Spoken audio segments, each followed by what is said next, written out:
দর্শক আসসালামু আলাইকুম। কয়েকটি বিষয় নিয়ে আজকে কথা বলবো। একটি হলো বিএনপির রাজনীতির ট্র্যাক পরিবর্তন করে কোন দিকে যাচ্ছে।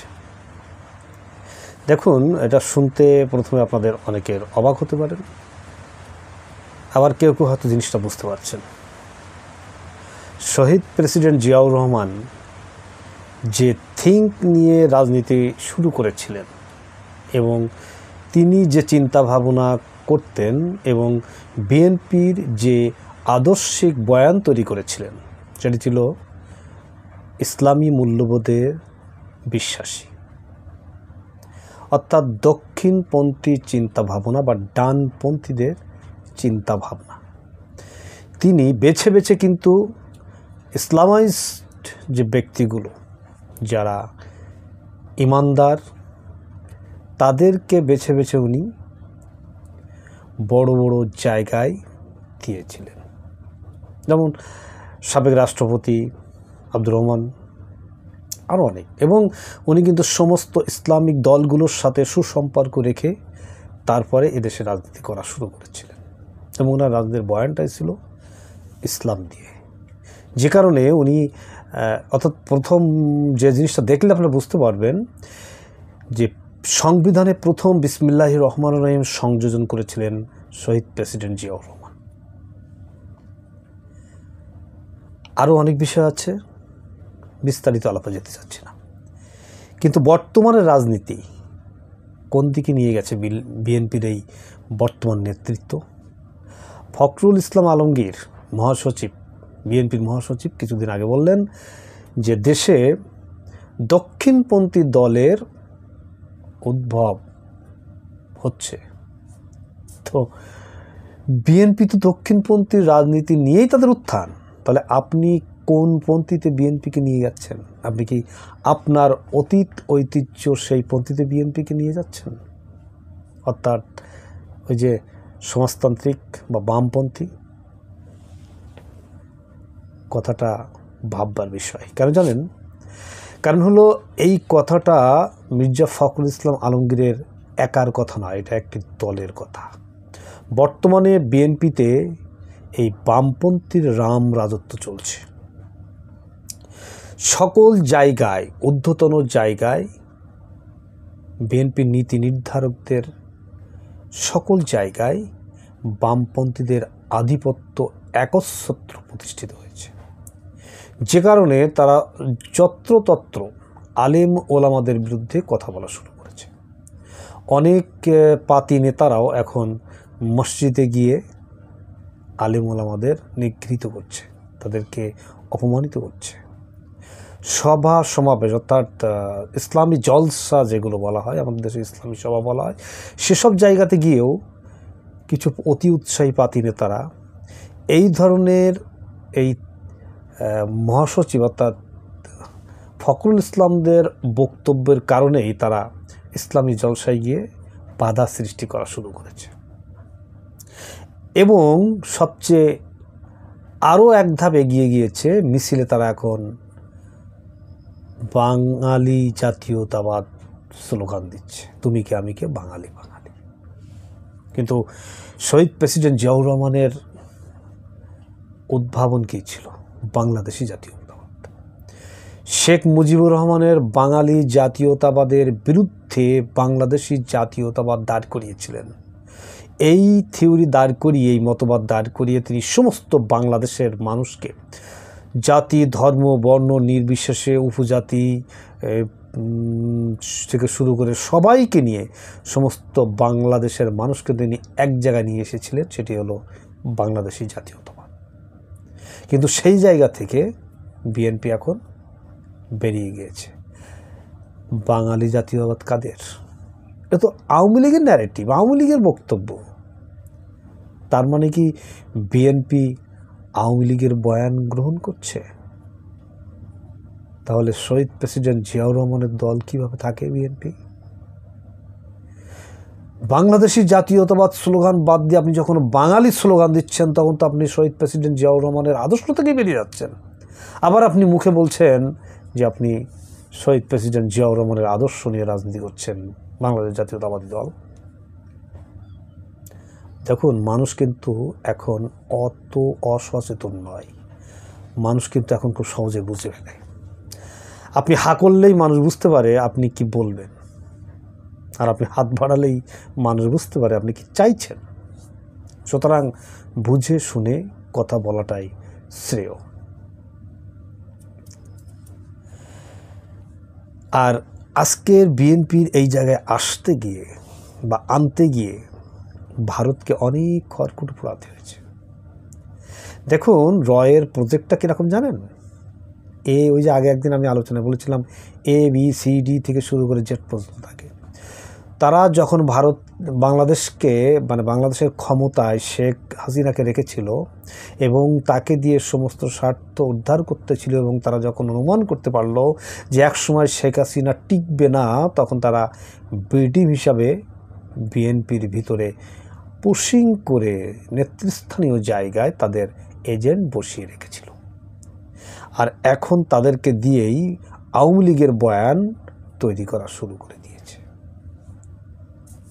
আশ্চর্য হওয়ার কিছু নেই। বিএনপির আর এক থিঙ্ক ট্যাঙ্ক, এগুলো হাইব্রিড থিঙ্ক ট্যাঙ্ক, মাথার মধ্যে গোবর পোড়া, মানে মনে করে নিজেরে বিশাল বুদ্ধিমান। ফাহাম আব্দুল সালাম তিনি সাক্ষাৎকারে, টক শোতে সাক্ষাৎকারে উনি বলেই দিলেন যে তারেক জিয়ার আয়ের উৎস কি, এটা চাওয়ার অধিকার আমার আপনার কারো নাই। এ কি রাজনীতি করে? আরে ভাই, আপনি যখন নির্বাচন করতে দাঁড়াবেন, এটা সহজ বুদ্ধি, তখন তো আপনার আয়ের উৎসর ওই সেই হিসাবনামা বলেন বা আমলনামা বলেন আপনাকে দেয়া লাগবে না নির্বাচন কমিশনে? কেন দেবেন? আপনাকে তো জানাতে হবে। আপনি ভোট চাইবেন আমার কাছে, জনসাধারণের কাছে ভোট চাইবেন, অথচ আপনার স্বচ্ছতা আপনি তাদের কাছে উপস্থাপন করবেন না। আপনি চাঁদাবাজি করে টাকা কামাচ্ছেন, চলছেন, নাকি আপনার ব্যক্তিগত ভালো আয় দিয়ে আপনি চলছেন, সেটা আপনি জনগণের সামনে উপস্থাপন করতে চাচ্ছেন না। আবার আপনি তাদের কাছে ভোট চাইবেন, আপনি নির্বাচন করবেন। মানে গাধার মতন কথা বলে। মানে বিষয়টা হচ্ছে কি, কিছু কিছু ব্যক্তি আছে যারা একবার একটা যদি বড় নেতা, তাকে সেভ করতে গিয়ে একটা মানে ভুল থিওরি বা ভুল কথা বলে ফেললো, তখন সেই থিওরি বা সেই কথাটাকে এস্টাবলিশ করার জন্য নানান রকম নিয়ে কথা বলতে থাকে। এবং উনি এই কথাটা বলার পর এইটাকে এস্টাবলিশ করার জন্য আরও কিছু অনাড়ম্বর অসার যুক্তি কিছু উপস্থাপন করার চেষ্টা করলো। আর উপস্থাপক পেঁচিয়ে পেঁচিয়ে ওনার 12টা বাজায় দিল দর্শকের সামনে। ওনার পাছার কাপড় খুলে ছেড়ে দিল একেবারে দর্শকের সামনে। উনি যে বুদ্ধিজীবীর নামে বুদ্ধজীবী, সেটা প্রমাণ করে দিল। দর্শক মণ্ডলী, আসলে বিএনপির মধ্যে কোনো বুদ্ধিজীবী আছে কিনা আমার এখন সন্দেহ হচ্ছে। আমরা সাধারণ পাবলিক, আমি কোনো বুদ্ধিজীবী নই, আমি অতি সাধারণ পাবলিক, 8-10 জন লক্ষ লক্ষ জনতার মতো আমি একজন। কিন্তু এখনকার জনগণ, এখনকার জনতা যে সচেতন, তারা বোঝে, তারাও চিন্তা করার যোগ্যতা রাখে, এই জিনিসটা বুঝতে পারছে না বিএনপির থিঙ্ক ট্যাঙ্কগুলো। তারা এই জন্য ধাপে ধাপে ধরা খাচ্ছে। তারা যে বুদ্ধিগুলো করে, যে প্ল্যান পরিকল্পনাগুলো করে সামনে এগোনোর জন্য, সেগুলো খুবই হালকা। তার চেয়ে এনসিপির এই নতুন তরুণ ছেলেরা যে বুদ্ধি করে, সেটা অনেক ভালো। অবশ্য এনসিপির সম্পর্কে যে কথা আসলো, একটা কথা বলতেই হয়। এনসিপির উত্তরবঙ্গের কি বলা হয়, সংগঠক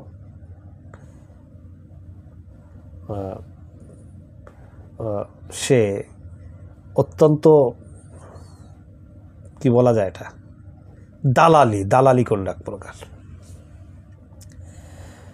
সাজ্জিস আলম যে সেনাবাহিনীর প্রধান ওয়াকারুজ্জামান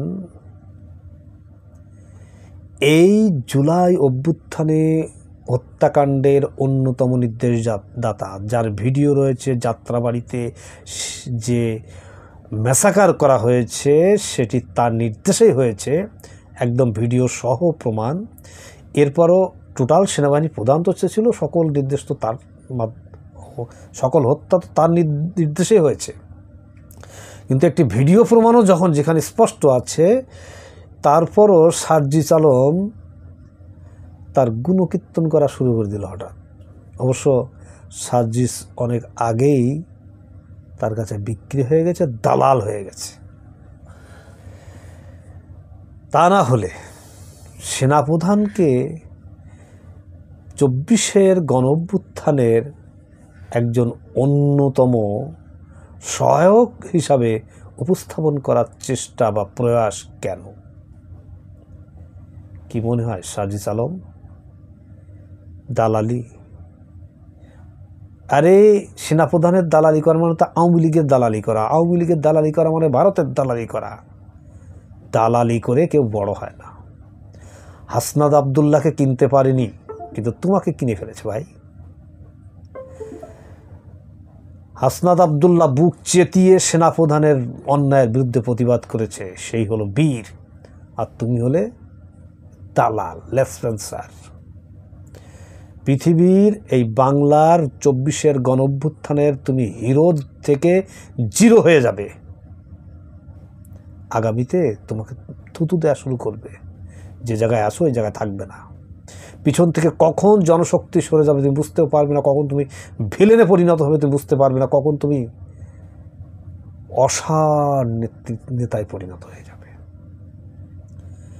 এই ওয়াকার যে সংবিধান পরিবর্তন করতে দিচ্ছে না, যে রাষ্ট্রপতিকে সরাতে দিচ্ছে না, যে বিডিআর বিদ্রোহের যে হত্যাকাণ্ড ঘটানো হয়েছে সেনাবাহিনীদের, তার তদন্ত হতে দিচ্ছে না, প্রতিটা ক্ষেত্রে বাধা দিচ্ছে, যে ডেকে হুমকি দেয় তোমাদের, তুমি কি সুন্দর তার সাফাই গাচ্ছ। কি মনে হয় জনগণ বোঝে না? শোনো, আজকে যে জনগণ, এই যে তোমরা রোড মার্চে যাচ্ছ না, হাজার হাজার জনতা তোমাদের পিছিয়ে যাচ্ছে, ওই জনতায় আবার পিঠ দেখিয়ে দেবে, বুকের জায়গায় পিঠ দেখিয়ে দেবে। দালালি বাদ দাও। দর্শক, আজ এ পর্যন্ত, আগামীতে আবার কথা হবে। আসসালামু আলাইকুম।